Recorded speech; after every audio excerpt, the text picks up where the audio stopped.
አብይ ከቤተ መንግስት ሲወጣ ይሄንን ያሸበረቀ ጎዳና ነው የሚያየው። እያንዳንዱ ሚኒስቴር ከዚህ በፊት ብዬ ያለው የራሱ ሸፍ ከሸረተና ከሂልተን ቀጥሯል። they live in different world። ባለፈው 2-3 ወራት የተደረጉ ካምፔኖች ያንን ኢሉዥን ያንን የውሸት ደሴት አናጋው። ሲያዩት ደሴቷ በሱናሚ ልትጠቀለቅ እንደተቃረበ ይተረዱት። ለራሳቸው ለመትረፍ ሲሉ ለህዝቡና ለሰራተኛው ሳይሆን ለራሳቸው ለመትረፍ ሲሉ ነው እቺን አሁን ደሞዝ ጭማሪ ያርገናል ብለው በአስቸኳይ ለማሳወቅ የተገደዱት። ጥሩ እንግዲህ በርካታ ነገሮችን እናነሳለን ብያለሁ። ዛሬ ወደ ኋላ ለመልስ ነው ጀዋር 2018 አካባቢ መልሰሃለሁ። ዛሬ ያለንበትን የሀገሪቱን ኢኮኖሚ ለማንሳት መንግስትና የመንግስት ደጋፊዎች ወይ ደግሞ ፋርሲ ቡላዎች የሚሉት ነገር መንግስት ባዶ ካዝና ነው የተረከበው፣ ባዶ ሀገር ነው የተረከበው። ያንን ባዶ ካዝና የተረከበ ሀገር ነው ወደዚህ ያመጣው። ልማቱንም ብልጽግናውንም እንግዲህ ብልጽግናው ይመስለኛል እነሱ ብልጽግና የሚሉት በአጠቃላይ እንሰደላቸውና በዛ መንገድ ያንን ወደዚህ ደረጃ ያመጣ ነው። ደሞዝ ጭማሪ የምንጠየቅበት ጊዜ አይደለም። ላው ላይ ያለንበት ሁኔታ ባዶ ሀገር ነበር የተረከብነው፣ ባዶ ካዝና ነበር የተረከብነው። ለዛም የውጭ ምንዛሪ ወደ $9 ቢሊዮን የውጭ ምንዛሪ ነበረብን፣ ያን ዕዳ መክፈል ነበረብን የሚል ነበር። ጠቅላይ ሚኒስትሩ ጭምር ሲናገሩበት የነበረውን ነገር ነው አሁን እያነሳሁልህ ያለሁት። ያንን ጠቅላይ ሚኒስትሩ የሚናገሩበት የነበረውን ነገር እስኪ ያንተ ምልከታ ምንድነው? እውነትስ 2018 ላይ የነበረው የሀገሪቱ ኢኮኖሚ ምንድነው ይመስላል የሚለውን ከዚህ ከጠቅላይ ሚኒስትሩ ንግግር በኋላ እንመለስበትና ዛሬ ወዳለንበት ሁኔታ እንመጣለን። እኔ ወደ ቢሮ ስመጣ ባዶ ካዝና ብቻ ነው የተረከብኩት። 59% የኢትዮጵያ አጠቃላይ ሀብት ዕዳ ነበር። ከዚህ ውስጥ ግማሽ ያህሉ የውጭ ዕዳ ነው። ባለፉት 5 ዓመታት $9.9 ቢሊዮን የቀደመው መንግስት የተበደረውን ብድር ከፍተናል። ያን ባናደርግ እኮ በጣም ብዙ ስራ እንሰራበት ነበር። $9.9 ቢሊዮን ማለት በጣም ብዙ ብር ነው። ይህን ስናደርግ ደግሞ አንድም ብር ኮመርሻል አልተበደርንም። አይ ለልጆቻችን ዕዳ ነው የሚተላለፈው ይቅርብን ብለን ያለውን ነው የምንከፍለው። አሁን ያለውን የብድር ሁኔታ እንመለስበታለን። ያንን መሸከም የሚችል ኢኮኖሚ ነበረው በዛ ሀገር ውስጥ ብድር ሳይቀበሉ ያንን ዕዳ 59% የሀገሪቱን ዕዳ መሸፈን የሚችል ኢኮኖሚ በሀገሪቱ ውስጥ ከነበረ የሀገሪቱ ኢኮኖሚ እንዴት ነው የሚታየው? እውነትስ የሀገሪቱ ኢኮኖሚ በዛን ሰዓት አሁን እሳቸው እንደሚያወሩት ነው ወይ የነበረው? ፋርሲ ቡላዎች የሚያነሱት ሀሳብ አለ። እንግዲህ ከዚህ ጋር በተገናኘ ባዶ የነበረችን ሀገር የተራቆተችን ሀገር እነሱ ወደ ቲፒኤልኤፍ ነው የሚወስዱት። ቲፒኤልኤፍ መንገዱን ካዝናውን ሁሉ ዘርፎ ወደ መቀሌ የሄደበትን ባዶ ካዝና የተረከብንበት ብሎ ነው የሚያነሱትና በአጠቃላይ የሀገሪቱ ኢኮኖሚ ደግሞ ራሱ መልሶ ያንን ሁሉ ዕዳ መክፈል የሚችል ነበር በሰዓቱ። ምንድነው ያንተ እይታ እዚህ ላይ? ሎክ ከመለስ ሞት በኋላ የኢትዮጵያ ኢኮኖሚ ዳውንዋርድ ትሬንድ ነበረው፣ እያሽቆለቆለ ነበረ። ምንም የሚያካክድ አይደለም። አብይ እኮ የኢትዮጵያን የፖለቲካና የኢኮኖሚ ቀውስ ምክንያት ሆነ አይደለም አባባሰ ነው እያልን ያለ። ከመለስ ሞት በኋላ መለስ ጀምሯቸው የነበሩ ትልልቅ ፕሮጀክቶች ነበሩ፣ እሱም የፈጸማቸው ነበሩ። ከሱ በኋላ ህወሓት ኢህአዴግ አውራ የሌለው ከብት ነው የሆነው ማለት ትችላለህ። እና ጀነራሎቹ ሚኒስትሮቹ እነዚህ ሜጋ ፕሮጀክቶች ላይ የተሾሙት የተበላሹ ማሽኖችን መግዛት፣ ከዛ የሚተርፈውን ገንዘብ ለግልና ለቡድን መጠቀም፣ ኢኮኖሚው ሚስማኔጅመንት ነበረ። በኃይለማርያም ጊዜ ሲሪየስ የሆነ ኢኮኖሚክ ሚስማኔጅመንት ነበረ። ብድር መበደሩ ችግር የለውም እኮ ብድር ተበድረ ከሰራህበት ብድር ነሰርሊ መጥፎ አይደለም ለሀገር። ክሬዲት ሲስተሙ ይሰራል። ፋብሪካ ሰርተ ያ ፋብሪካ ውጤታማ መጀመሪያ ቅድመ ጥናት አድርገህ ፋብሪካው ተሰርቶ ያ ፋብሪካ ውጤታማ ከሆነ ብድሩን መመለስ ብቻ ሳይሆን ትርፍም ማምጣት ይችላል። ያኔ ታስበው የነበሩ የስኳር ሌሎች ሜጋ ፕሮጀክቶች ቢፈጸሙ ኖሮ አገሩን ትራንስፎርም ያደርጉ ነበረ። ግን እነዛም ህወሓቶችም አገሪቷ የገባችበት የፖለቲካ ቀውስ የኢኮኖሚውን አዳከመው። እውነት ነው እና አብይ የተረከቡት መለስ ትቶት ሄደውን ኢኮኖሚ አይደለም። በመለስና በአብይ መካከል ሲሪየስ የሆነ የኢኮኖሚክ ሚስማኔጅመንት ነበረ። ይሄ አንድ ፋክት ነው። ካዝናው ባዶ ነበረ፣ ውሸት ነው።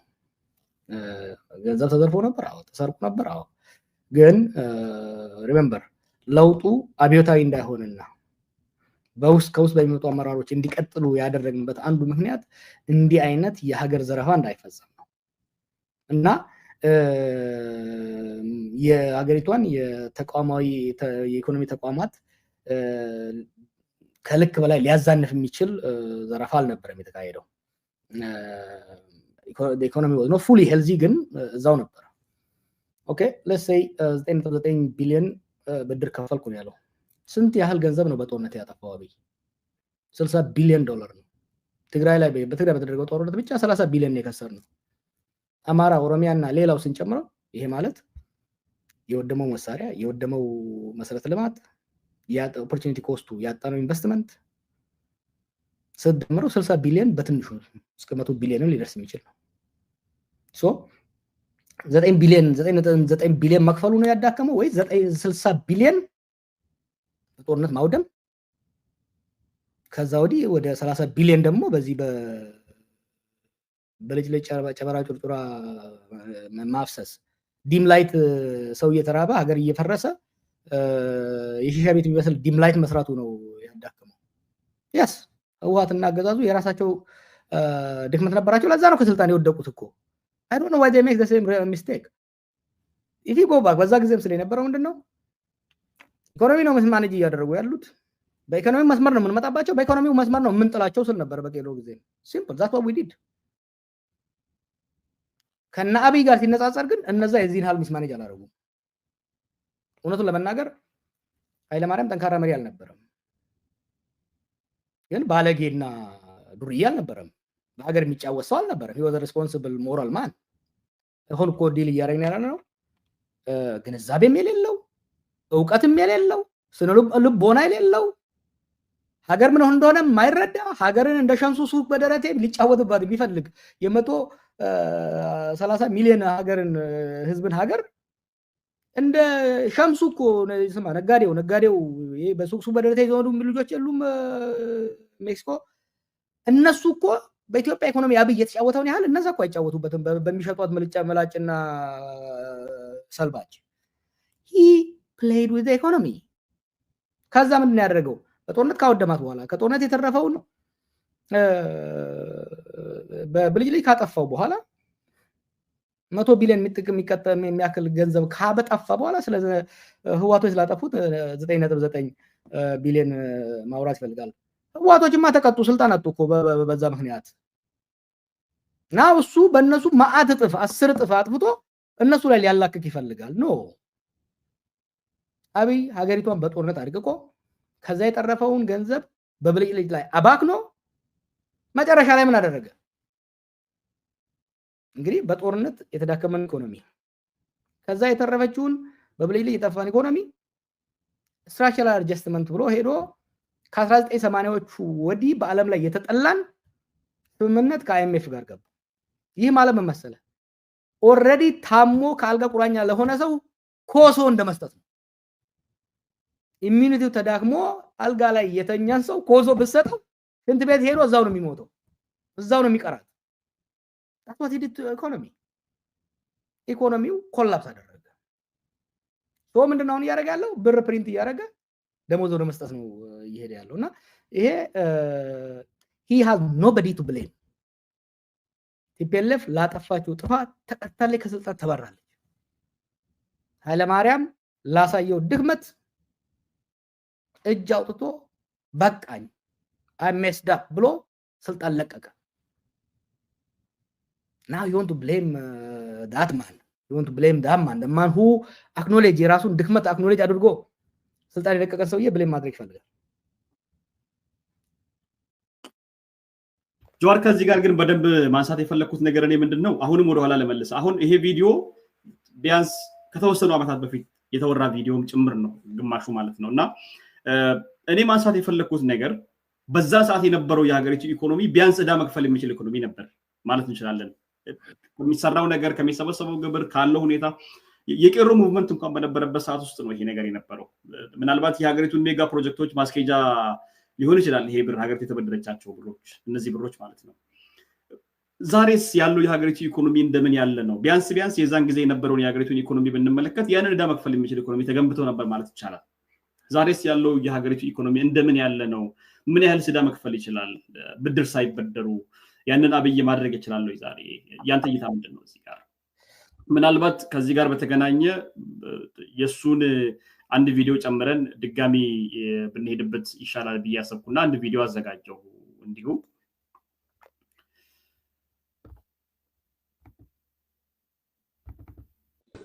1500 ብር የሚበላው የመንግስት ሰራተኛ 300 እጥፍ ደሞዙን ጨመረ 300 እጥፍ በኢትዮጵያ ታሪክ ታይቶ አይታወቅም እቺንም አንድ ላይ እንድታነሳልኝ የፈለኩት ለምንድን ነው የሀገሪቱ ኢኮኖሚ በዛን ሰዓት 300 እጥፍ ተጨመረ አልተጨመረ ምን ሸከም ነበር የሚለው ነገር እንድትመለከት ስለፈለኩ ነው ነገ 300 እጥፍ አልጀመረም ውሸቱን ነው ያ 300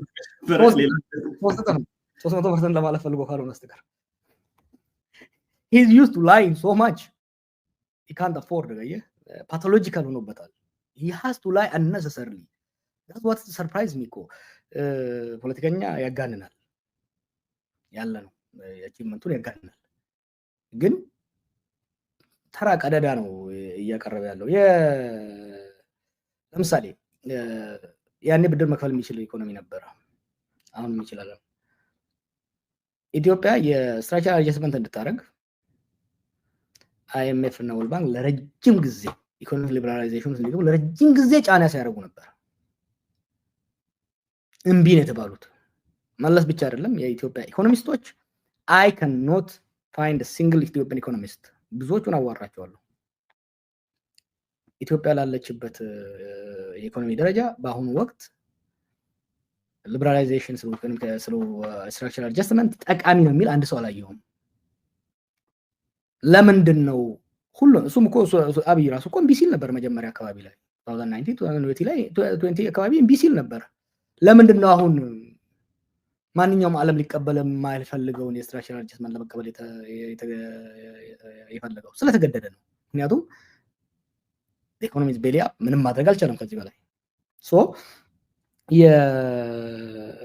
አሁን ያለው የኢትዮጵያ ኢኮኖሚ has collapsed ይሄ እኮ is not a secret IMFዎች አምና የነበረውን ክርክር ታውቃለህ IMF ብድር ሲሰጥ በፕራይቬትም ስናገኛቸው ስንጽፍ የነበረው ምንድነው ጦርነት ካልቆመ የሀገሪቷን ኢኮኖሚ ቀውስ ያባባሰውና ያመጣው የፖለቲካ ቀውሱ ወደ ግጭት ማምራቱ ነው ግጭት ቆሞ ፖለቲካው ካልተረጋጋ ኢኮኖሚ ማረጋጋት አይቻልም ስለዚህ ምንም አይል ቢሊየን ብትሰጡት ላቢ ጦርነት ካልቆመ ድረስ ኢኮኖሚው መልሶ ሊያንሰራራ አይችልም what I was writing that what a lot of us were advocating IMFዎችም ቢያሉና ባንክ ስለሆኑ ሰጡት የዛሬ ወር አካባቢ ባወጡት ሪፖርት ግን ሪፎርሙ አደጋ ላይ ነው ሪፎርሙ እየሰራ አይደለም ምክንያቱም ምንድነው አንደኛው ጦርነት ነው ሌላኛው ተቋማዊ አቅም አልተቻለም የተቋም አቅም ሪፎርሙን ኢምፕሊመንት ለማድረግ የሚችል የተቋም አቅም የለም ሁለቱም ከዚህ በፊት እንደለው የነበረው አንደኛ ጦርነት ካልቆመ ድረስ ኢኮኖሚው ሪቫይቭ ማድረግ አይቻልም እንዲያሰራራ ማድረግ አይቻልም ሁለተኛ የኢኮኖሚ የኢትዮጵያ ኢኮኖሚክ የኢትዮጵያ ስቴት የኢትዮጵያ ሀገረ መንግስት አቅም ተመናምኗል የመንግስት አቅም ኢኮኖሚ ማኔጅ ማድረግ የምትችለው የመንግስት አቅም ጠንካራ ከሆነ አስተዳደራዊ አቅሙ እስከታይ ድረስ የምታወጣውን ፖሊሲና ስትራቴጂ ለማስፈጸም እስከታይ ድረስ ለማስፈጸም የሚችል አስተዳደራዊ መዋቅር ሲኖር ነው ያ መዋቅር ተበልቶ ቤዚካሊ አሁን ያለች ኢትዮጵያ የከተማ ኮሪደር ብቻ ነች እኮ አብይ እኮ የሚያስተዳድረው ኮሪደሩን ብቻ ነው አዲስ አበባ ውስጥ የሚያስተዳድረው ኮሪደሩን ከዛ ውጪ ያላለው ሰው ሀጃም የለውም ቁጥጥርም የለውም ሮቤም ከሄድክ የሚያስተዳድረው ኮሪደሩን ነው ባርዳርም ከሄድክ ኮሪደሩን ነው የሚያስተዳድረው ያ ማለት ምንም ቢሊየን ቢሰጡት ፈረንጆቹ ወይም አረቦቹ ያ ገንዘብ ከኮሪደሩ ላለፈ ያለውን የኢኮኖሚ የኢትዮጵያን ኢኮኖሚ ኢምፓክት ሊያደርግ አይችልም የሀገራችን 90% የሚሆነው እናሳንሰውና ገበሬው 80% የሚሆነው ደግሞ ከኮሪደሩ ውጪ ነው ያለው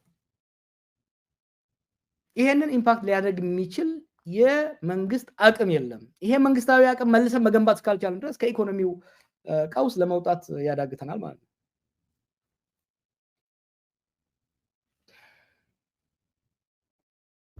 ጥሩ እንግዲህ ጀዋር ከዚህ ጋር በተገናኘ አሁን ባለንበት ሁኔታ ላይ እንመለስና ያለውን ሁኔታ እናንሳው።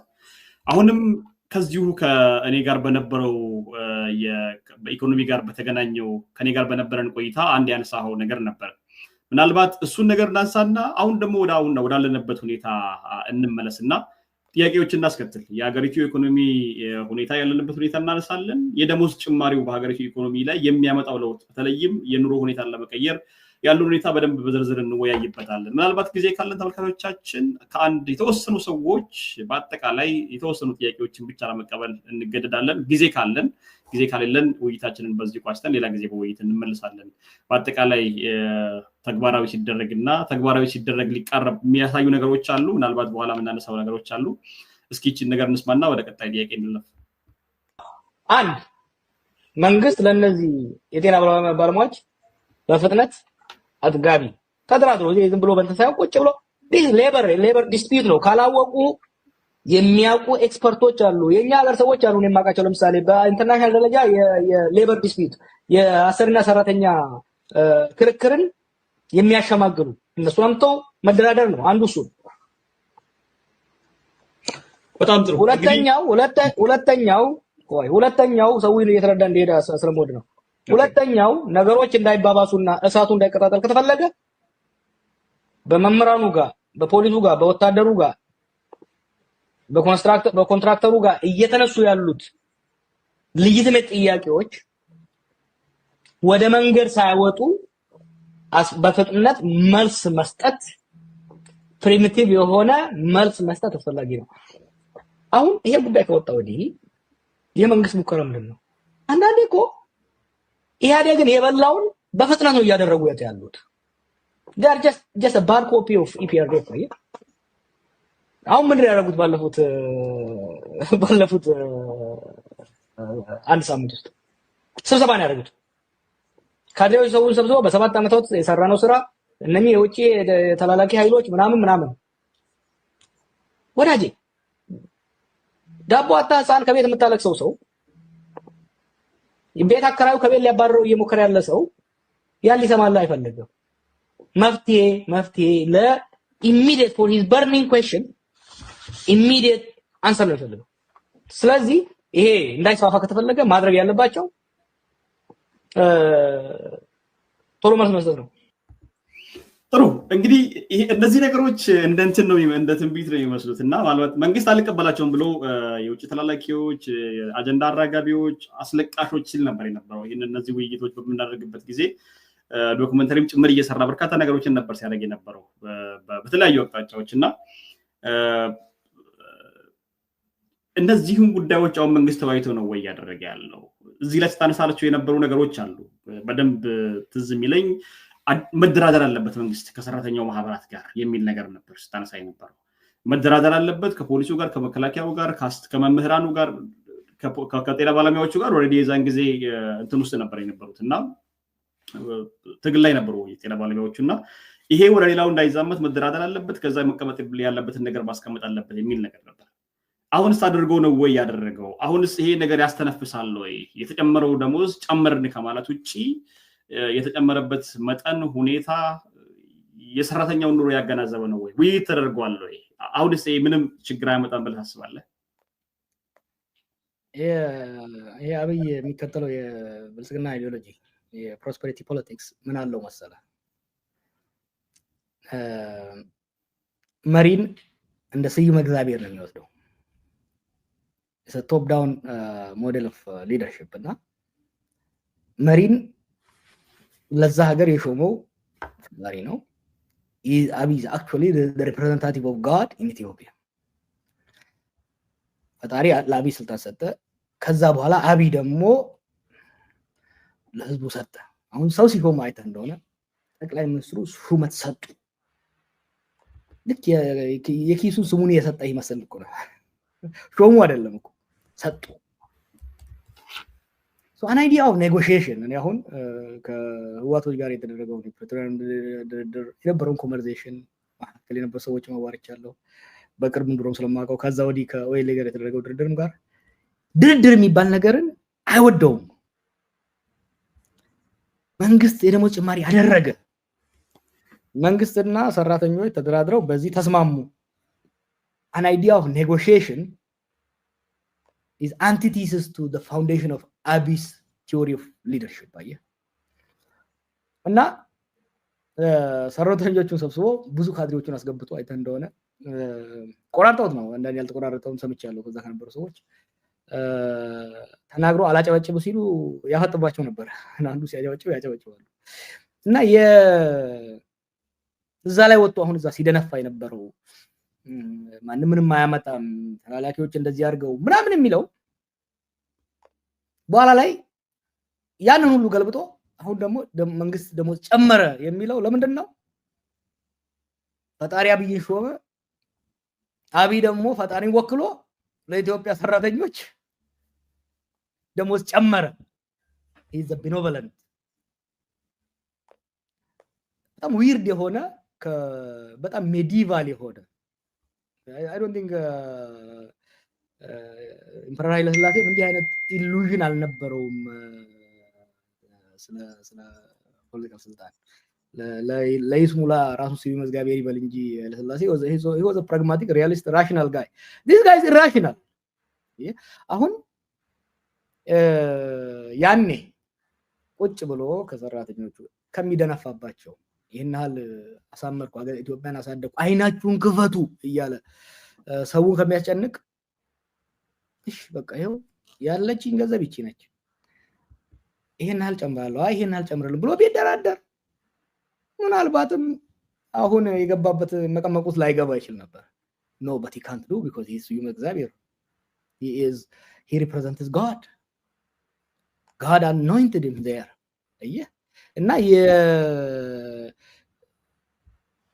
አንድ ፕሮግራም ላይ ብንሰራ on his psychology of leadership is very important እና አሁን ተሰቅ ነበር ትናንትና መንግስት ጨመረ ተገዶ ነው ጨመረ ወዶ አይደለም አንደኛ ይሄ ያብይ ብር አይደለም የመንግስት ቢባለው ነገር ቆለ የመንግስት ብር መንግስት ከየት አመጣ መንግስት ከህዝብ ግብር ይሰበስባል ቢበደርም እኮ በእኛ በዜጎች ስም እኮ ነው በኢትዮጵያ ህዝቦች እጅ እኮ ነው መንግስት ከሰማይ የሚያወርደው ከፈረንጅ የሚያመጣው በኢትዮጵያ ህዝብ ስም ነው ካርብ የሚያመጣው በኢትዮጵያ ህዝብ ስም ነው የኢትዮጵያ ህዝብ ንብረት ነው እዳው የኢትዮጵያ ህዝብ እዳ ነው ግብሩ የኢትዮጵያ ህዝብ ግብር ነው ዛሬ የጨመረው ብር እንኳን ቢያትም በኢትዮጵያ ህዝብ ላይ እዳ ጨምሮ ነው ደሞዝ እየጨመረ ያለው ሶ አሁን ያኔ አሁን እንደዛ ስለ አይኔው እንደሚጨምሩ እኮ ዝም ብዬ አይደለም የምናገረው አይ ስተዲ እኔ ኢኮኖሚስት አይደለሁም ግን ሪላያብል የሆኑ ኢኮኖሚስት የሆኑ ምሁራኖች አሉ ምክራቸውን ትንታኔያቸውን ጆሮዬን ከፍቼ አይኔን ከፍቼ የማዳምጠው መንግስት የኢትዮጵያ ሰራተኛ ባለው ደሞዝ መቀጠል እንደማይችል ኢንፍሌሽኑ እየጨመረ እንደሚሄድ የኑሮ ደረጃቱ እየተባባሰ እንደሚሄድ የኑሮ ደረጃ እየተባባሰ እንደሚሄድ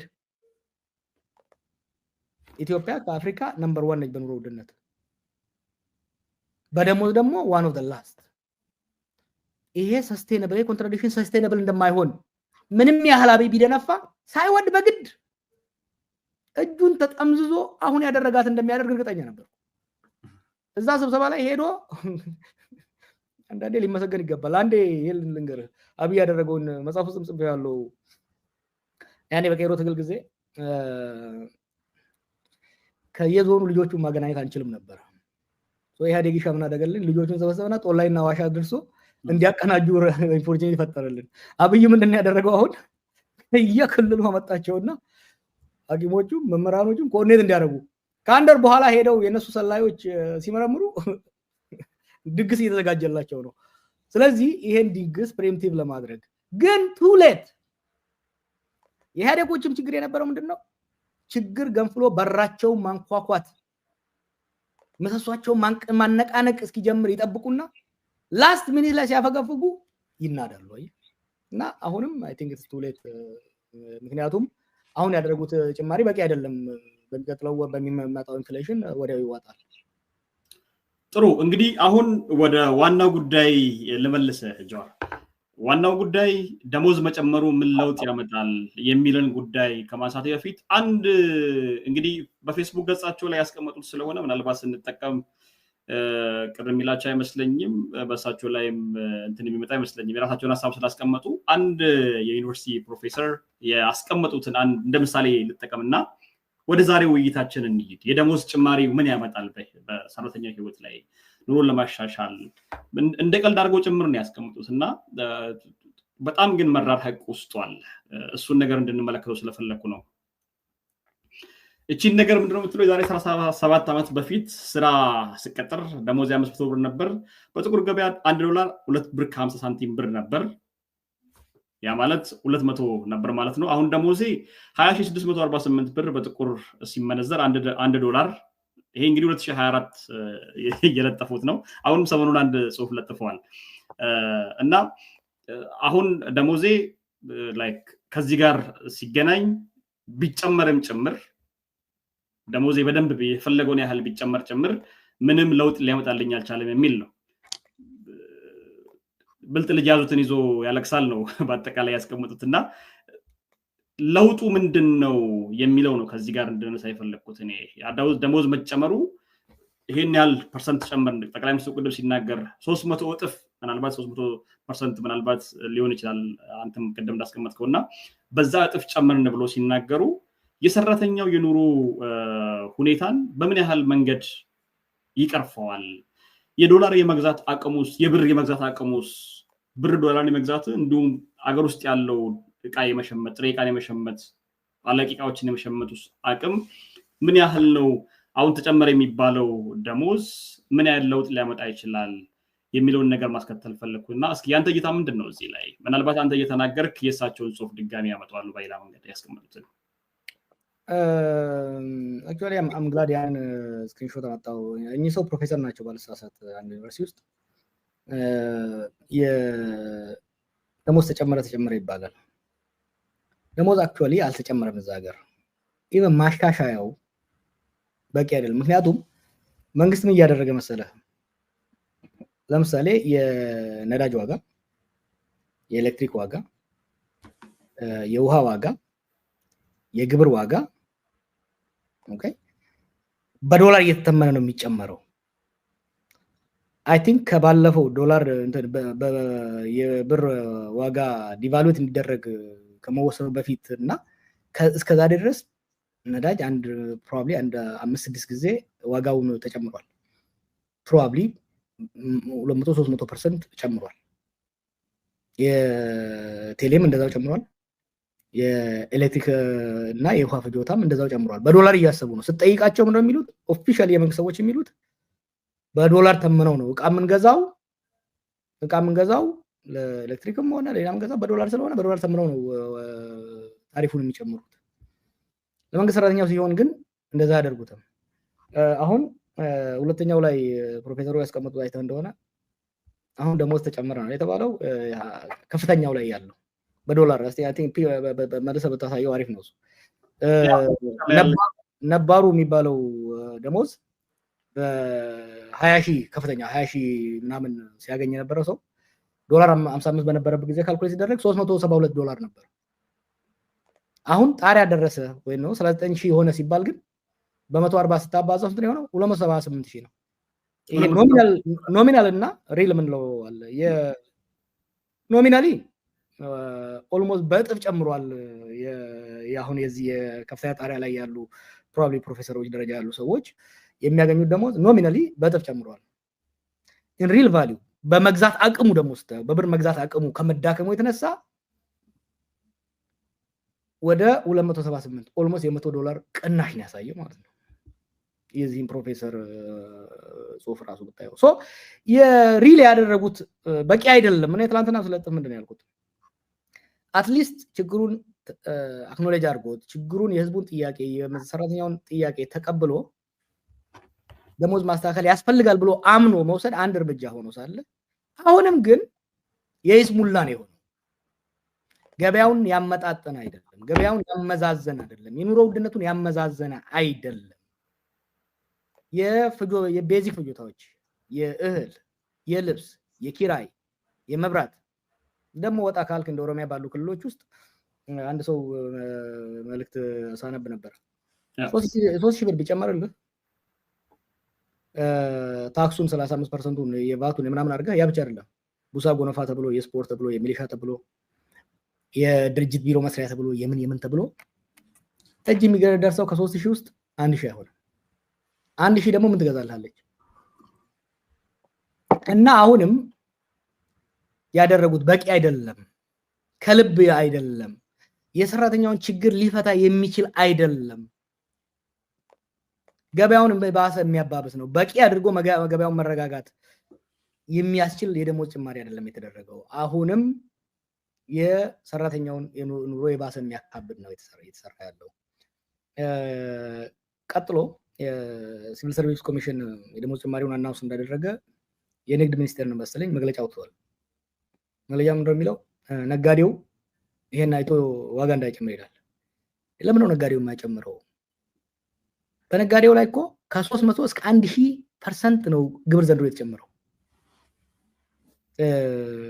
ያው ባለፈው ሰሞኑን አክቲቭ ሳልነበርኩ ነው እንጂ ሲመጡ የነበሩ ቪዲዮዎች ሰሞኑን አጋራቸዋለሁ 200,000 ትርፍ ያላተረፈ ሰው እስከ 500,000 ብር ግብር መጥቶበታል በዛ ላይ ጉቦ ከፍሎ ነው የሚያደርገው አሁን ኢትዮጵያ ውስጥ እኮ ግብር ከበዛብህ ኦኬ አሁን ልክፈልና የሚቀጥለው መክፈል ስላልፈልግ ፈቃዴን የንግድ ፈቃዴን ልመልስ ብትል አይፈቀድልህም እና ነጋዴው ላይ ግብር ሰማይ ወጥቶበታል የኤሌክትሪክ ፍጆታ ሰማይ ወጥቶበታል የውሃ ፍጆታ ሰማይ ወጥቶበታል የነዳጅ ፍጆታ ሰማይ ወጥቶበታል at the same time ለኢኮኖሚ ቀውሱ ለዋጋ መናሩ መንግስት ኃላፊነቱን መውሰዱን ትቶ በነጋዴው ላይ መጫን ይፈልጋል ፌር አይደለም ነጋዴው ገበያውን ሪፍሌክት የሚያደርገው አንዳንድ ከልክ በላይ ያለፉ ስግብግቦች ሊኖሩ ይችላሉ በነገራችን ላይ አንድ ሪፖርት ነበር ከዚህ ጋር ታይዞ ባለፈው ሳምንት ሳይው ነበር ኢትዮጵያ የታክስ ቱ ጂዲፒ ሬሾ በጣም ትንሽ ነው ከአፍሪካ ይባላል ለምን እንደሆነ ታውቃለህ ኢትዮጵያ ግብር መክፈል እየከፈለ ስላልሆነ አይደለም ውሸታቸው ነው በአፍሪካ ውስጥ እንደ ኢትዮጵያን ስቴት አሁን ነው እየተዳከመች የመጣችው እንጂ እንደ ኢትዮጵያን ስቴት ፓወርን ብሮድካስት ማድረግ የምትችል እስከ ቀበሌ ድረስ ደርሳ ከገበሬው ግብር መሰብሰብ ስቴት በጣም ውስን ናቸው ምናልባት ሳውዝ አፍሪካ እና ግብጽ ቢሆኑ ሌሎቹ የዛን ያህል ካፓሲቲ የላቸውም ነው ኢትዮጵያ ግብር ይከፍላል ማንም ሰው ግብር የማይከፍለው ቱባ ባለሀብቶች ከመንግስት ባለስልጣናት ጋር እጅና ጓንት የሆኑ ሰዎች ግብር አይከፍሉም አንድ ሰሞኑን ያየሁት ዳታ ባለፉት 5-7 አመታት 1 ሚሊዮን መኪኖች ወደ ኢትዮጵያ ከገቡ ከዛ ውስጥ ግብር የተከፈለባቸው ግማሽ አይሆኑ ሌሎቹ በተለያየ ምክንያት ታክስ ፍሪ ሆነው ነው የገቡት ታክስ ፍሪ ግን አይደሉም እነኛ ነጋዴዎች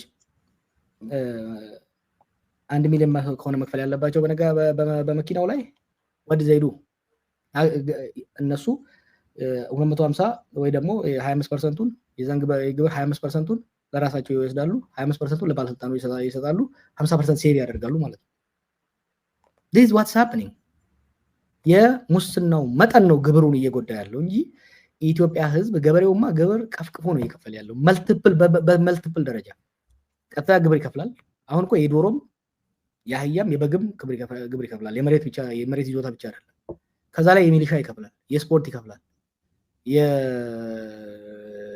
የማይከፍል ሙሳ ጎልፋ ለሚሊሻ ደግሞ የሚሊሻ ዩኒፎርም በርካታ ነገሮች ናቸው የሚከፈላቸው የድርጅት መስሪያ የጤና ልክ የጤና እንትን ይሄ አሜሪካ አካባቢ ላይ ኦባማ ኬር ምናምን የሚባለው አይነት ነገር እንደዛ ነገር ይከፍላል የጤና ኢንሹራንስ እነዚህ ሁሉ ይከፍላል እና ህዝቡ they are actually what they are doing right now is they are taxing the economy to death ግብር ኢትዮጵያ ውስጥ እየከፈለ ያለው ቱባው ባለሀብት አይደለም ግብር እየከፈለ ያለው ገበሬውና ትናንሽ ነጋዴው መደጎም ያለበት መበረታታት ያለበት ምክንያቱም አብዛኛውን ቤተሰብ እየደጎመ ያለው ገበሬውና ይሄ ማከለኛና ትናንሽ ነጋዴው ነው ይሄ በየከተማው ነው በትንሽ ከተሞች ውስጥ ሱቆች ያሉት ምን ያለው ትንሽ ማኑፋክቸሪንግ ያለው ነጋዴ ነው እነሱ እየፈለጡት ወገቡን እየበጠሱት ያለው ደግሞ ይሄንና ገበሬው ነው የሀገሪቷን ትልቅ ግብር የሚከፍለው የህዝብ ነው። የዚህ ኑሮ ውድነቱ ከፍተኛ ሰለባ ደግሞ እየሆነ ያለው እሱ ነው። ትልልቆቹ ነጋዴዎችማ እነሱ ትርፍ የጋራ እኮ ነው። ኢትዮጵያ ውስጥ አሁን እኮ ሼም አይደለም። የስፖንሰር ይባላል ታውቃለህ። አሁን እያንዳንዱ ነጋዴ የሚኒስቴር ስፖንሰር አለው። ከሌ እኮ ትናንትና ትሬዲንግ እኮ ስፖንሰሩ የእንትን ሚኒስትሩ ነው ይባላል። ሌብነት ኦፊሻል ስለሆነ የግብር ገንዘብም እየቀነሰ ሄደ። ጥሩ። ከዚህ ጋር በተገናኘ አንድ ሁለት ቻርቶችን እያሳየን እንድናወራ ፈለኩኝ አቶ ጀዋር። አንደኛ የደሞዝ ጭማሪው በዚህ ጊዜ መደረጉ በአጠቃላይ መንግስት ሁሉን ነገር እያስኬደ ያለው ሁኔታ ነው ያለው። የሲቪል ሰርቪስ ኮሚሽኑን አንድ ቪዲዮ እናስከትልና ቻርቶችን እያየን እንድናወራበት ነው የፈለኩት። እስኪ እሳቸው የሚሉትን ነገር እንስማ። ንግዱ ህብረተሰብ በኩል ያለው ግብረ መልስ በጣም ጥሩ ነው። አብዛኛው የንግዱ ህብረተሰብ መንግስት የሚያወጣቸው ፖሊሲዎች፣ መንግስት ኢኒሼት የሚያደርጋቸው የሚጀምራቸው የሪፎርም ስራዎች በመደገፍ ረገድ በተለያየ ደረጃ በጣም የማይተካ ሚና ግዙፍ አስተዋጽኦ፣ አዎንታዊ አስተዋጽኦ አበርክቷል። እስካሁን ባለው ሁኔታ በተወሰነ ደረጃ የደሞዝ ጭማሪ ተደረገ ሲባል ብዙ ጊዜ ያልተገባ ምንም ምክንያት የሌለው ዋጋ የሚጨምሩ አካላቶች እንዳሉ ይታወቃል። መንግስት ይሄንን ይገነዘባል። ይሄንን በተመሳሳይ በዚህ የደሞዝ ጭማሪ ገና የመንግስት ሰራተኛው ደሞዙ በእጁ አልገባም። ደሞዙ የተስተካከለው ደሞዝ በእጁ የሚገባው ጥቅምት ላይ ነው። የመስከረም ወር ከሰራ በኋላ የመስከረም ወር ደሞዙ ጥቅምት ላይ ነው የሚያገኘው። ስለዚህ ያኔም ይሁን ወር አሁን ይሄንን ዜና ስለተለቀቀ ብለው ያንን መረጃ በመስማት የዋጋ ጭማሪ በሚያደርጉት ላይ መንግስት ጥብቅ ቁጥጥር ያደርጋል። ለንግድ ሚኒስቴር ይሄ መረጃ ተሰጥቶታል። እሱም በተዋረድ አደረጃጀቶች ይኖሩታል። ምክንያታዊ ያልሆነ ዋጋ በሚጨምሩት ላይ ለሌላም ጊዜ ማስተማሪያ የሚሆን እርምጃ እንዲወሰድ በመንግስት በኩል አመራር። እንግዲህ ይሄን የሚናገረው የሲቪል ሰርቪስ ኮሚሽን ነው። ኖርማሊ ግሪን ላይት ሰጥተናቸዋል። ከጥቅምት በኋላ ደሞዝ ከወሰዱ በኋላ መጨመር ትችላላችሁ የሚል ነው ንግግሩ። መንግስት ጭምር ነው ይሄን ነገር እየተናገረ ያለው። ምንም ነገር መጨመር አይቻልም ብሎ ማወጅ ሲችል ወይ ደግሞ ኢኮኖሚውን መደገፍና ድጎማ ማድረግ በሚችልበት አገር ውስጥ ነው ከዚህ ቀደም ሲደረግ ነበር የነበረውና ይሄ ነገር አሁን እስከዛ ደሞዝ ስለማይከፈላቸው የደሞዙ ገና ዝም ብሎ በማስታወቂያ ብቻ ነው የተነገረውና አሁን ደሞዝ እንትን ክፍያ ማስጨመር አትችሉም የሚል ነገር ነው እየተናገሩት ያሉት። ወዴት ነው የሚያመራው? ይሄ ካበቃ በኋላ ሲሳቸውስ ንግግር ምንድን ነው የሚያሳየው ነገር? ንግድ እኮ የስፔኩሌሽን ውጤት ነው። አንተ ካስገዛለ ሲሸጥ ዋጋ ይጨምራል ወይ ይቀንሳል ብለህ ነው ካልኩሌት አድርገህ ነው የምታደርገው። ደግሞ እንደሚጨምር ዛሬ ነግረኸው ዋጋ አትጨምር ማለት አይቻልም። እኚህ ኮሚሽነር የቆዩ ሰው ናቸውና I'm sure he knows ያው የጁጄ ጨዋታ መጫወት ፈልጎ ነው እንጂ ይሄ እሱ የሚለው ነገር እንደማይሰራ ያውቃል። ምክንያቱም አስቀድመህ ለምን ነው መንግስት አሁን ለምን ያኔ ደሞዙ ከተጨመረ በኋላ ይኸው ዛሬ ደሞዝ የዚህን ያህል ጨምር ያለው ለምን አላለም? why did they have to announce a month in advance? ወር አስቀድመው ለምን ነው ለመንገር የተገደዱት? ስለፈሩ የፖለቲካ ጥቅም ለማግኘት ካልኩሌት አድርገው ነው። መስከረም ሲጠባና መመራሮቹ ወደ ስራ ሲደርሱ ከሐኪሞቹ ጋር ተባብረው ከወታደሮቹና ገበሬዎቹ ጋር ተባብረው ይፈነግኑናል። ስለዚህ ተስፋ እንስጣቸውና ንዴታቸውን እናስተንፈስ ነው። እናንተ ነጋዴ ከሆንክ ይስት እንካልኩሌት ልክ መንግስት ደሞዝ ጨምር ያለው ሲል እቃ ካለ እቃህን አሁን አትሸጥም ታቆያለህ፣ ሆርድ ታደርጋለህ ወይ ዋጋ ትጨምራለህ። አሁን ዋጋ ትጨምሩ ነው ያለው። ዋጋ ካልጨመረ ለምን ይሸጣል? ነገ አትርፎ መሸጥ ሲችል ምክንያቱም እቃውን ከዛ አሁን ዛሬ ከሸጠ ሌላ እቃ መግዛት አለበት። ሌላ እቃ በሚገዛበት ጊዜ ዋጋው ለምሳሌ አከፋፋዩ በትንሽ ሱቆች የሚሸጠው ሰውዬ ከዋና አከፋፋይ ነው የሚገዛው። ዛሬ ዋጋውን በርካሽ ከሸጠ ያኛውን ሪፕሌስ ለማድረግ ሄዶ ከአከፋፋይ ሲገዛ ዋጋው ጨምሮ ነው የሚጠብቀው።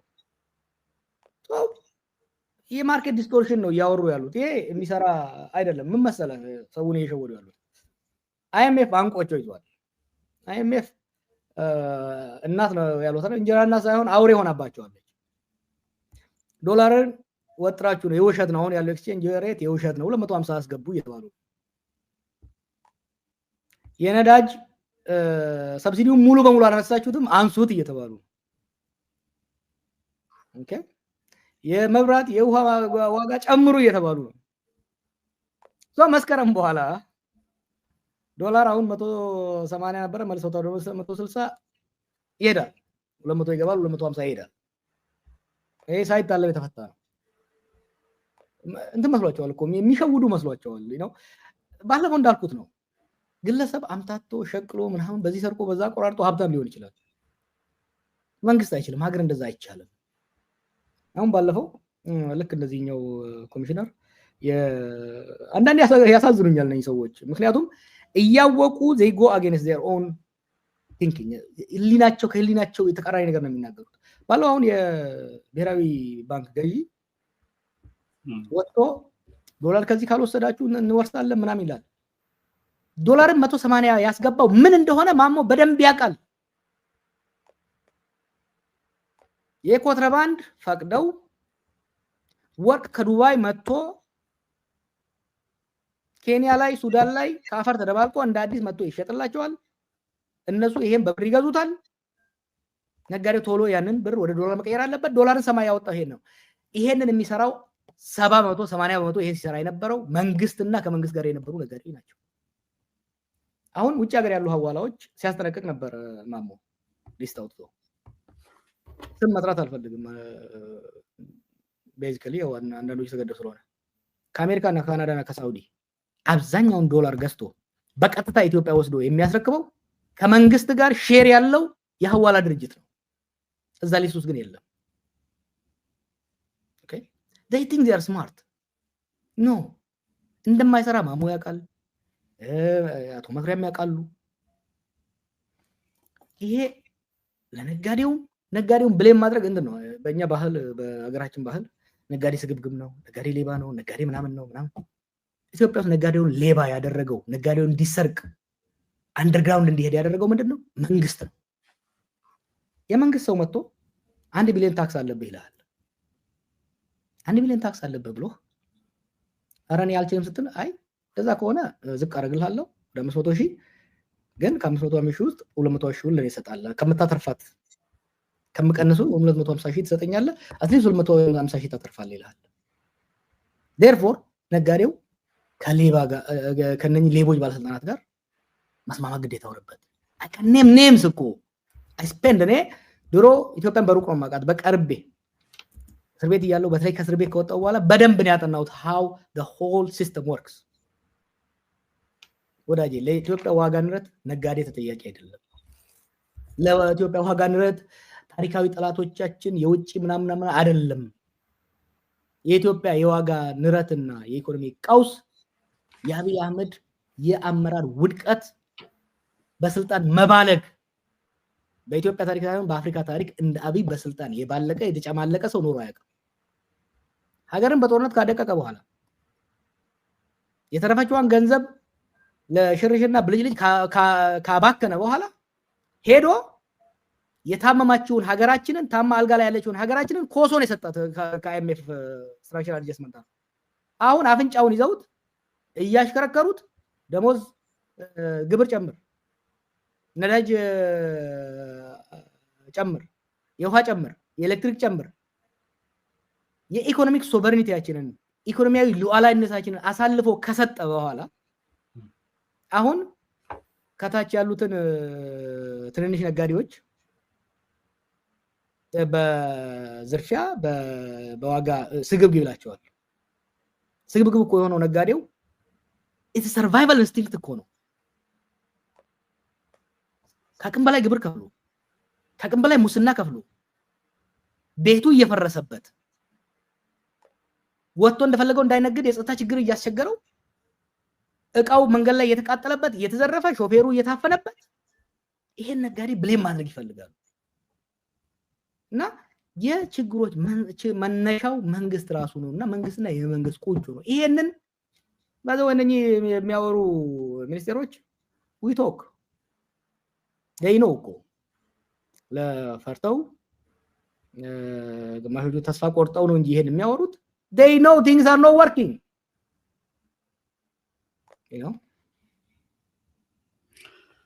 ጥሩ እንግዲህ ሀገሪቱ አሁን ነባራዊ የነበሩ ነገሮችን ደግሞ እንመልከታቸው ከዚህ ቀደም የነበሩትን ነገሮች በደንብ እንመልከታቸው ምናልባት እንደዚህ እንደ ጋዝ ያሉ ነገሮችን ብናወራባቸው በያሰብኩኝ እነዚህም ይጨምራሉ አብሮ ከኢኮኖሚ ጋርና በአጠቃላይ ነው ባጭሩ እናስቀምጠው ብዬ ነው ለሰውም ለእይታ እንዲቀጥል ብዬ ነው እነዚህ ነገሮች በትክክል እያስቀመጥኩ ያለሁት ቤንዚልና ጋዝ ላይ የጨመረውን ከኦክቶበር 2024 እስከ ሜይ ኦገስት 2025 ያለውን ብቻ ነው እዚህ ጋር የምናሳየውና እንደው በፍጆታ ዕቃዎች ላይ ነዳጅን ጨምሮ ኤሌክትሪክን ጨምሮ አሁን የሚጨመሩ ታሪፎች በሀገሪቱ ላይ ምን አይነት የዋጋ ግሽበትን ያስከትላሉ ትላለ ጀዋር እነዚህ ነገሮች ከስር እንደዚህ ያሳየው እንዳለን የኤሌክትሪክ ጭማሪ ማለት ነውና የኢትዮጵያ ዩቲሊቲ አውቶሪቲ ታሪም ያወጣው መግለጫ አለ ድጎማ እናደርጋለን ጭምር ብሎ ነው ያወጣው ለቤት በተለይ ለመኖሪያ ቤቶችና ይሄም የሚመጣውን የኢኮኖሚ ግሽበት ለመቀነስ ያክል ነው ይሄን ነገር እናደርጋለን ይያል ያለውና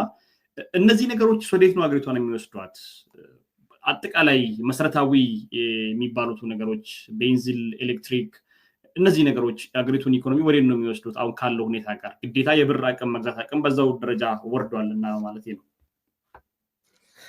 ዝርዝር የማክሮ ኢኮኖሚ ጉዳዮችን የኢኮኖሚ ባለሙያዎችን ጋብዘህ በታናግራቸው በተሻለ እውቀትና የተሻለ ግንዛቤ ሊሰጡ ይችላሉ ፖለቲካል ኢኮኖሚው ላይ ብቻ ፎከስ ካደረኩ አይ ቢሊቭ የነዳጅ ጭማሪው ከዚህ የበለጠ ነው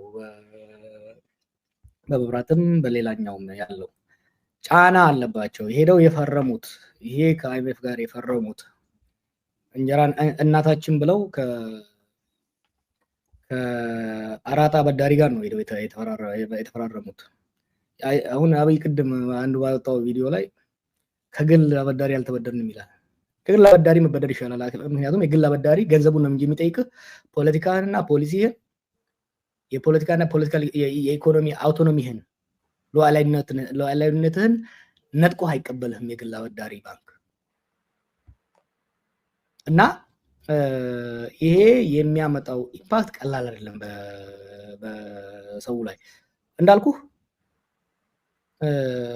ኢንፍሌሽንን ለምሳሌ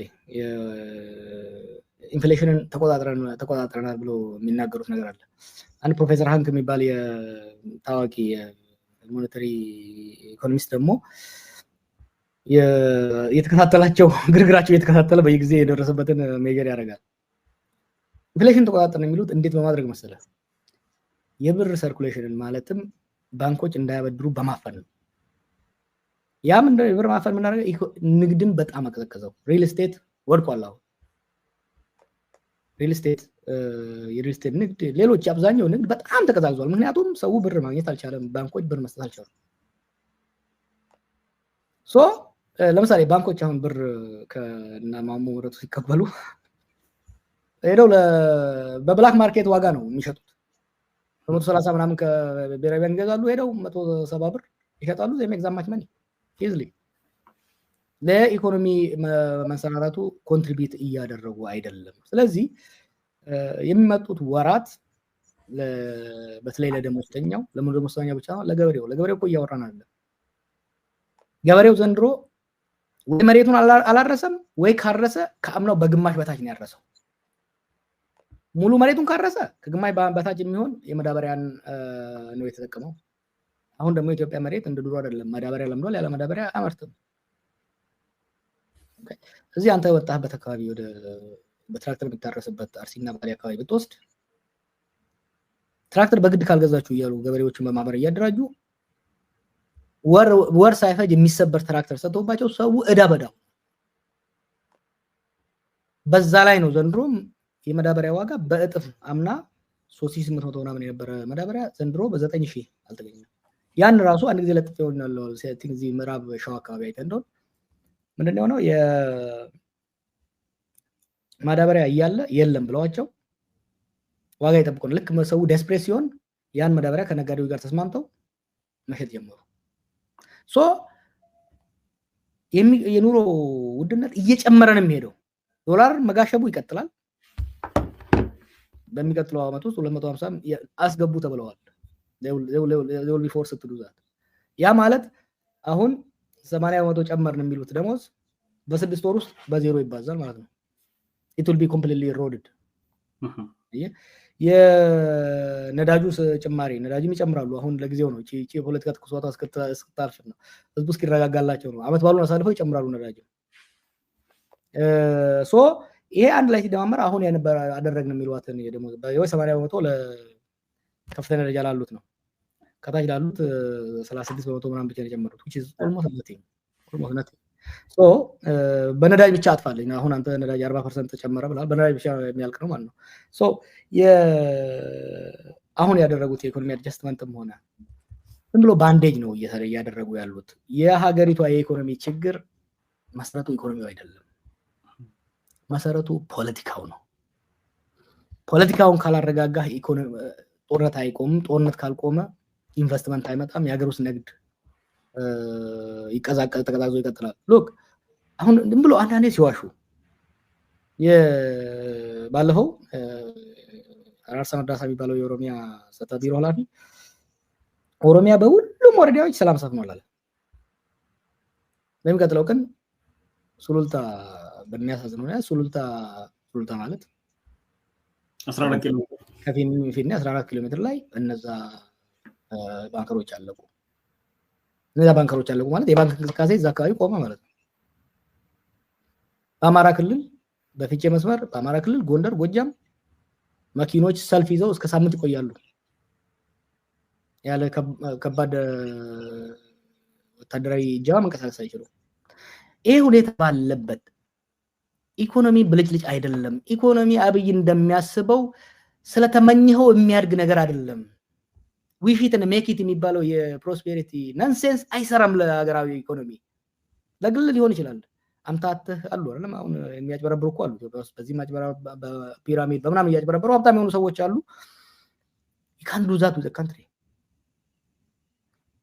የካልቸር ሴክተሩን የማኑፋክቸሪንግ ሴክተሩን የሰርቪስ ሴክተሩን አላሳደግ ኢኮኖሚ አያድግም የግብርና ሴክተሩን የማኑፋክቸሪንግ ሴክተሩን የንግዱን ለማሳለጥ ደግሞ የሴኩሪቲ ሁኔታው መሻሻል አለበት የሴኩሪቲ ሁኔታው እንዲሻሻል ደግሞ የፖለቲካው መረጋጋት የሀገራችን ፖለቲካ ከጫካ ከአፈሙዝ ወደ ከጫካ ወደ ጠረጴዛ ከአፈሙዝ ወደ ስክሪፕቶ መመለስ መቻል አለበት ይሄንን ማድረግ እስካልቻሉ ድረስ ከመቀመቁ አይወጡም ይሄን ለማድረግ አሁን ላይ ብቃቱም ቀንነቱም ፍላጎቱም አቅሙም የላቸውም therefore this is the beginning of the end it's too little too late ከእንግዲህ በኋላ ቀልቢ ነው ቢኖራቸው እንደ ኃይለ ማርያም ፓካፕ ማድረግ ነው ካልሆኑ ግን የፈሩት ደመና መዝነቡ አይቀርም ጥሩ አሁን ደግሞ ቀጥታ ወደ እነሱ የመንግስት ፋርሴ ብላዎች የሚያነሱትን ሐሳብ ጋር ልውሰድ የደሞዝ ጭማሪ ተደርጓል ከተባለ በኋላ አንተም የራስህን ሐሳብ አስቀምጠሃል ሌሎችም አስቀምጠዋል እነሱም ለነሱም ጭምር ደሞዝ ጭማሪ ይደረግ የሚል በአፋን ኦሮሞ ጽፋ አግኝቻለሁና ትንሽ ፈገጋስ ብሎኛል ለፋርሴ ብላዎችም ደሞዝ ስንት ተጨመረው ይጨምር የሚል ነገር አስቀምጠሃልና ምንድነው ይያሉ ያሉት የደሞዝ ጭማሪውን መንግስት በራሱ መንገድ አስልቶ ጨምሯል ስለዚህ የደሞዝ ጭማሪን ምክንያት አድርገው አጀንዳውን ሲያራግቡ የነበሩ ሰዎች አጀንዳቸውን ተነጥቀዋል አሁን ደግሞ ለምን ተጨመረ እንደተጨመረ ብለው እየተቆጡ ነው የሚገኙት ትግላቸው በቃ እዚህ ጋር አከተም የሚል ነገር ነው የሚያነሱት ደሞዝ ለምን ተጨመረ ነው የናንተ መልከታ ወይ ደግሞ ያንተ እይታና ሐሳብ እዚህ ጋር ምንድነው ከዚህ ጋር እነሱ በሚያነሱበት መንገድ እናንሳ ብዬ ነው ኖርማሊ ይሄንን ሳናነሳ ብንሄድ አስፋፍቶ ስለሚሄዱበት ብዬ ነው ያንተ እይታ እዚህ ጋር ምንድነው ደሞዝ ለምን ተጨመረ ወይንስ የተጨመረው ደሞዝ በቂ አይደለም ጊዜው አይደለም ምንድነው ያንተ እይታ በአጠቃላይ እነሱ ከሚያነሱት አሁን ነው ይሄን ጥያቄ ማነሳለ ፋርሴ ብላ ብቻ ሳይሆን ለኛም ኮሚሽን ይታሰብልን እንጂ ብሌም ተደርገን እንደዛ ተጫፍጭፋል የደሞዝ ጥያቄ እንዴት ታነሳላችሁ ሀገር መክፈል አትችልም ስለዚህ ለሃል የነበረው መከራከሪያቸው ደሞዝ ይጨመርስኛ ስንል ሀገር መክፈል አትችልም ነው ከታባታው መጣች አምጥተው ከታባታው አምጥቶ ነው የከፈለው ታዲያ መንግስት ከታምቶ ነው ደሞዝ የከፈለው ያኔ ይችላል ሪሜምበር ነው ስለ ነበረው ይችላል ያስችላል ኢትዮጵያ ኢኮኖሚ አሁን ባለው ሁኔታ መክፈል ይችላል የኛ ትችት አሁን ምንድነው it's too little too late ነው አንደኛ ጭማሪው በቂ አይደለም ይሄ ነገር ስንደበራው ዛሬ 3 ወር 4 ወር አካባቢ ነው። ዛሬ 3 ወር 4 ወር አካባቢ ነው ደሞዝ ይጨመር ስለነበረው 3 ወር 4 ወር ውስጥ እኮ የዋጋ ግሽበቱ የዋጋ ንረቱ ጨምሯል። ዳቦ የዛሬ 3 ወር የነበረበት የለም ዛሬ ዋጋው ጨምሯል። አንድ ሌት ነው they should have done this a year ago ብር ገና ምን ተሳያደርጉ ዲቫሉዌት ያደርጉ ማድረግ ነበረባቸው። ሌት አረጉት። ሁለተኛ በጣም ያንሳል። ኢቭን ከፍተኛ ተጨመረ የሚባለውን የ80-81% ራሱ ብትወስደው በሚቀጥለው ወር የዶላር ዋጋ አሁን ካለበት 160 200 250 ምናምን ይገባል። የነዳጅ ዋጋ ይጨምራል በእርግጠኝነት ይጨምራል በሚቀጥለው ወራቶች። ጀብር እንደዛው ሰማይ ደርሷል። ቅድም ፕሮፌሰሩ በጻፈው ላይ በዶላር ስታሰራው 300 ምናምን የነበረው ነው ወደ 200 ምናምን የተቀነሰው። ተጨመረ ቢባርም በብር ተጨመረ ቢባርም በዶላራቸው ላይ ቀንሷል። ኦኬ እኛ እያልን ያለ ነው ደሞዝ ለምን ተጨመረ አይደለም። ለምን ዘገየ? ከዘገየ ደግሞ በቂ አይደለም ነው። በቂ አይደለም ምንድነው መነሻችን መከራከሪያችን? የኢትዮጵያ ሰራተኞች እየተከፈላቸው ያለው ደሞዝ መሰረታዊ ቤዚክ ኒድስ መሰረታዊ ፍጆታ ባለፈው ብዬ ነበረ። ኢትዮጵያ ውስጥ እየተጠየቀ ያለው የደሞዝ ጭማሪ ሳይሆን የሊቪንግ ዌጅ ለመኖር የሚያስችል ለመብላት፣ ለመጠጣት፣ መጠለያ እና ቤዚክ የሆኑ ነገሮች ከቨር ለማድረግ የሚያስችል የለም። አንድ አሁን ትላንትና ልክላለሁ ወላ ላይ አንድ የመጣ ዶክመንት ነበር።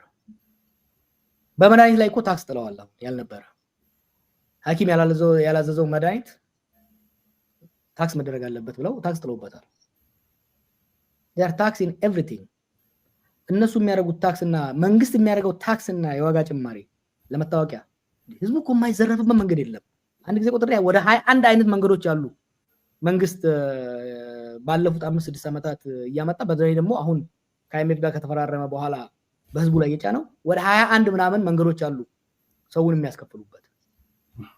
እንግዲህ ኦፊሻሊ በሙስና በምን የሚያስከፍሉበት ደግሞ ሌላ አለ። በግል የመንግስት ባለስልጣናት በግል የሚያስከፍሉ ብቻ ሳይሆን መንግስት ኦፊሻሊ የሚያስከፍላቸው አሉ።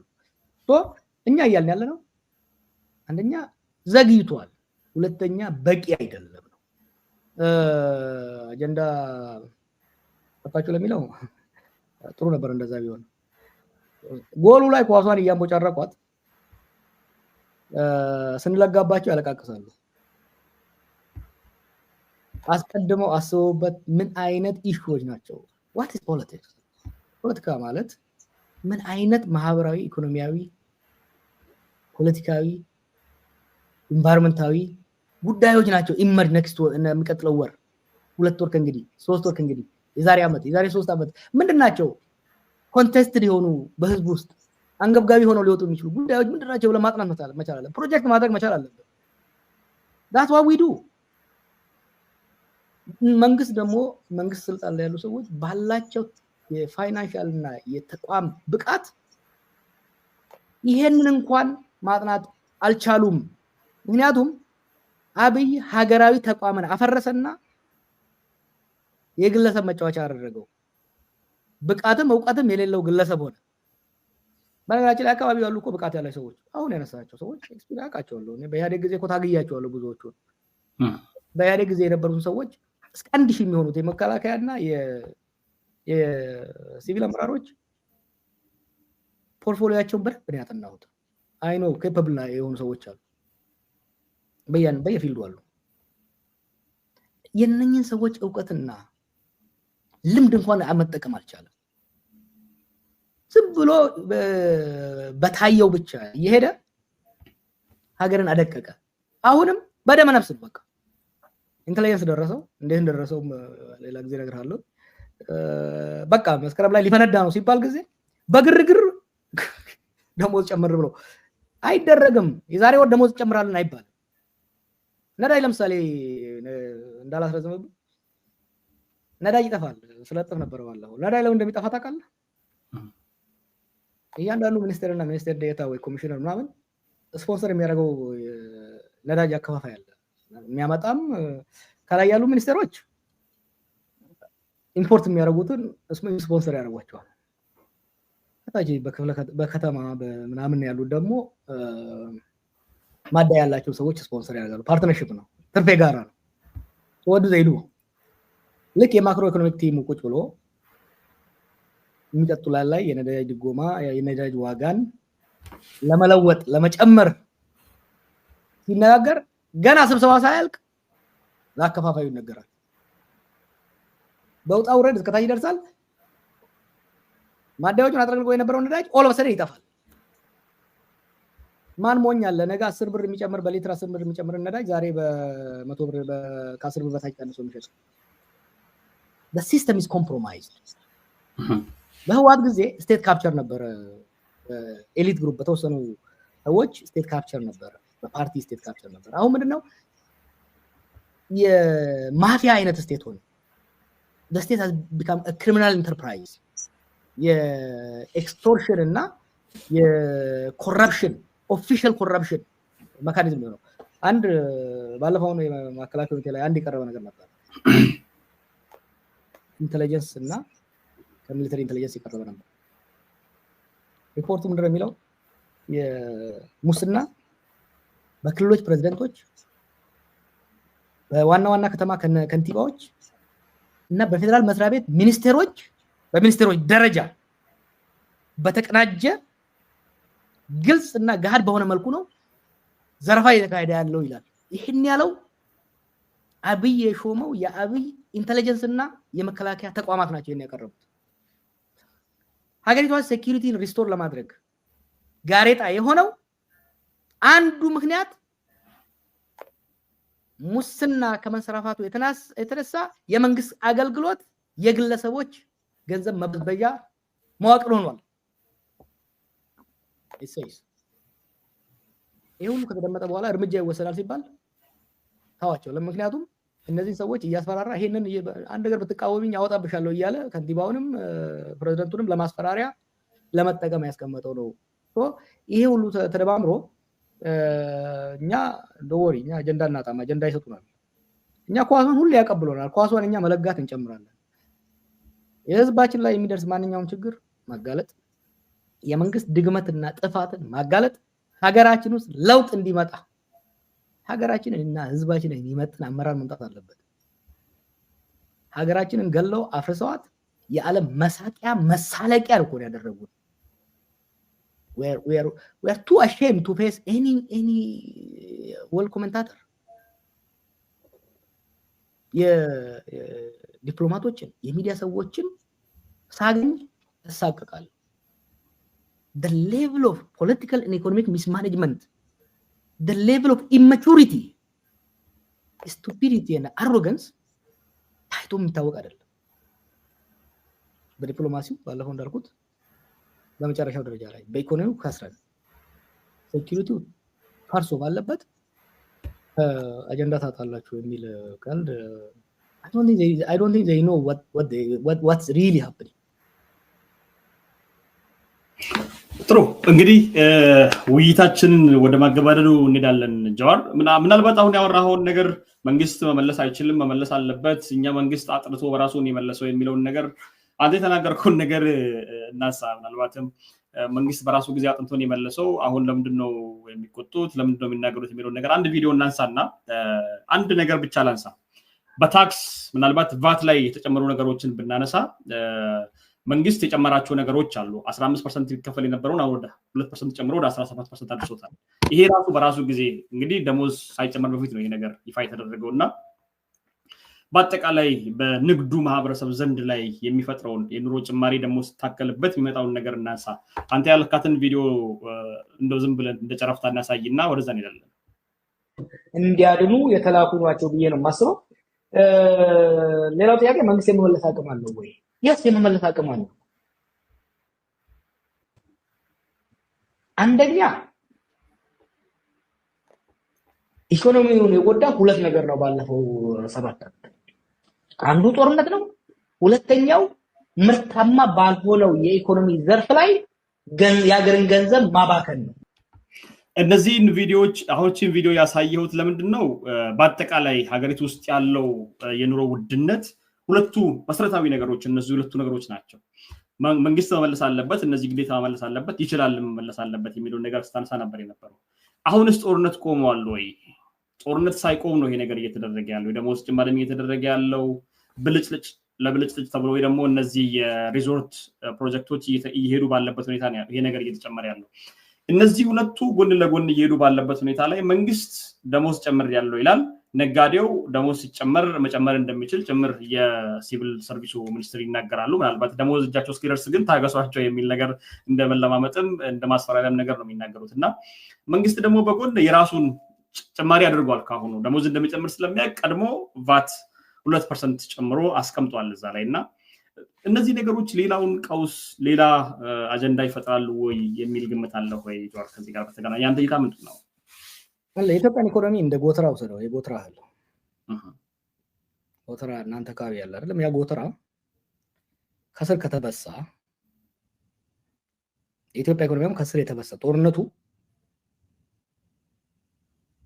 በስቶታል የሀገሪቷን ኢኮኖሚ እና እየፈሰሰ ነው፣ እየጎደለ ነው የሚሄደው ኢኮኖሚ።